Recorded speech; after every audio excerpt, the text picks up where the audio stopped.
December 2025. Silver has just concluded November at a record-breaking monthly peak of 5,650. Mainstream media outlets are labeling it a speculative bubble, a frenzy driven by everyday consumers. They're urging you to secure your gains and exit the market. They are being disingenuous. What you are observing is not a bubble. It's the commencement of an unavoidable, mathematically certain default event within the commodity markets. In the coming minutes, I will reveal a precise data point hidden within exchange reports that definitively proves the global silver market has fractured. We are currently witnessing a profound divergence. Vaults in Shanghai are at a decade-long low. London's reserves are being depleted to satisfy Asian demand. New York stands as the planet's final liquidity hub, and the institution holding the keys to the world's most substantial silver reserves, J.P. Morgan, is acutely aware of the impending consequences. I will guide you through the three distinct phases of this unfolding collapse.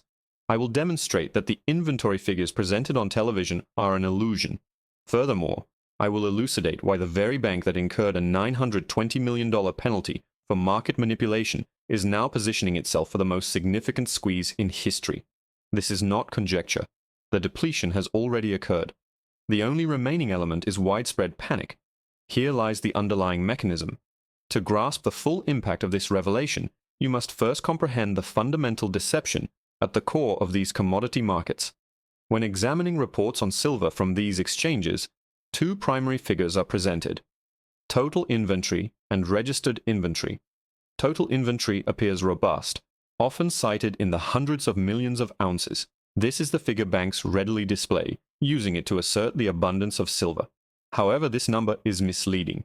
Total inventory encompasses a category known as eligible silver. Eligible silver refers to metal meeting the required purity standards for trading, but crucially, it is not available for purchase. This represents silver held by private family offices, technology firms, and strategic investors who deposit it in exchange vaults for safekeeping. These entities have no intention of liquidating their holdings at prices of $30, $50, or even $100. It is private property. The sole figure of consequence is the registered inventory. Registered silver is the actual metal available for physical delivery to fulfill futures contracts. It is the market's only true source of liquidity. In 2020, registered silver stood at nearly 150 million ounces. Today, it has dramatically diminished. We are observing an alarming escalation in the ratio of paper claims to tangible ounces. And who serves as the custodian for the largest silver holdings globally, specifically for the iShares Silver Trust? J.P. Morgan. They possess exact knowledge of who owns the eligible silver. They understand that this metal is not being traded. They are aware that once registered stocks reach zero, the exchange cannot simply confiscate private eligible stockpiles to cover their speculative overselling. Such an act would constitute outright theft. The instant the market comprehends that the total inventory figure is fictitious and the registered inventory is exhausted, the price will not merely rise, it will fundamentally disconnect. Why is the commodity exchange draining now? Because the rest of the world has already depleted its supplies. Examine the data from the Shanghai Gold Exchange. During late 2024 and throughout 2025, Shanghai's silver reserves plunged to their lowest levels in a decade. The reason? China is the world's leading manufacturer of solar panels, and they are consuming, not trading, silver. When silver commands $58 in Shanghai and $56 in New York, a price discrepancy arises. Arbitrageurs will procure every available ounce in New York, transport it, and sell it in Shanghai. This phenomenon is precisely what analysts are identifying as the Great Divergence. Shanghai is experiencing backwardation, a strong indicator of demand for physical metal. London has witnessed a significant decline in inventories as silver moves eastward to satisfy demand from India and China. The commodity exchange represents the last remaining avenue for supply. We saw a preview of this in February 2024. India imported a record 2,195 metric tons of silver within a single month, equivalent to approximately 73 million ounces. This quantity exceeds the entire silver output of the United States Mint over a 3-year period, consumed in just 30 days. Where did this silver originate? It came from the West.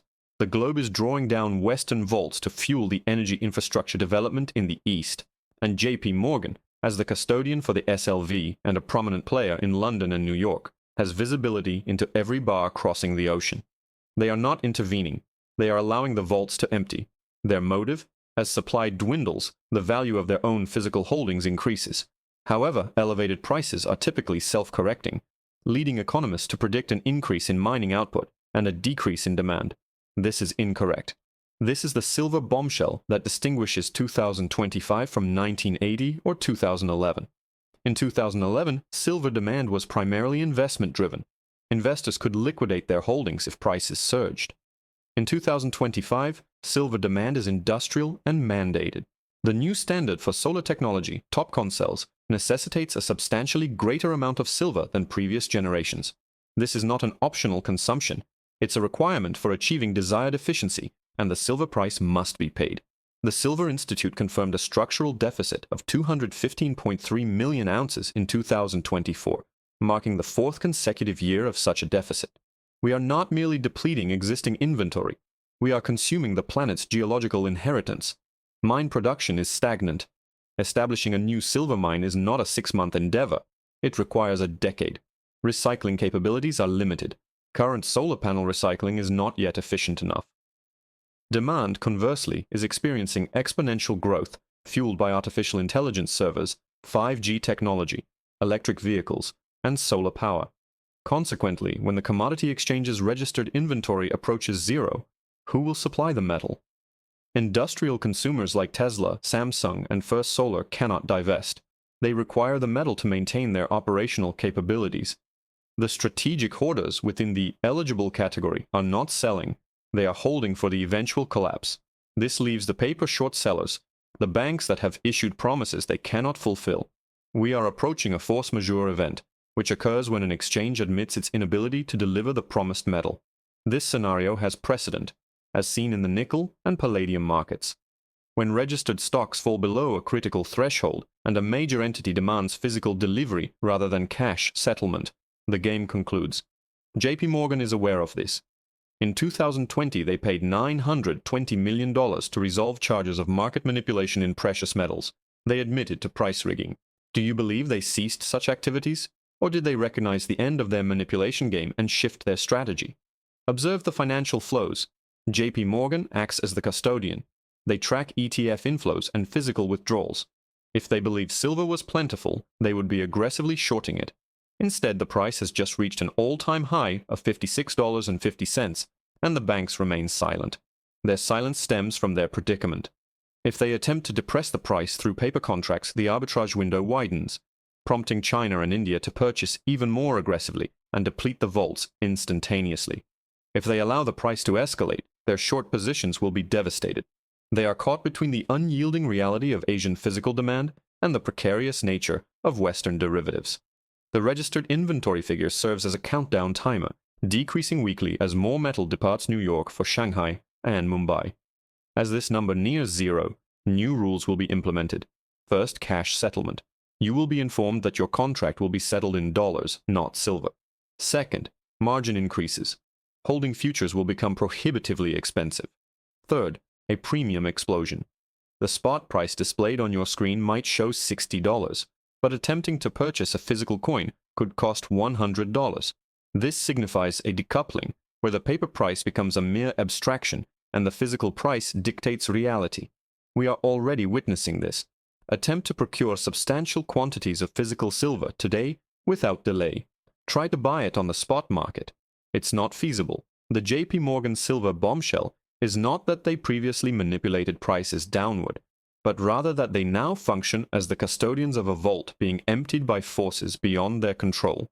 They know the eligible silver is not theirs to sell. They are aware that the registered silver is rapidly disappearing, and they understand that when the music stops, the only tangible asset that will matter is what you can physically hold. You have a limited window of opportunity. The price has surpassed $50, shattering the psychological barrier. However, the physical barrier, the actual availability of metal, represents the next significant hurdle. Do not focus on the total inventory figures. They are a deliberate deception intended to foster complacency. Observe the registered inventory numbers. Note the backwardation in Shanghai. Consider the industrial deficit. The mathematics are straightforward. We are consuming at a rate exceeding production. We have sold more paper claims than physical silver exists in the vaults.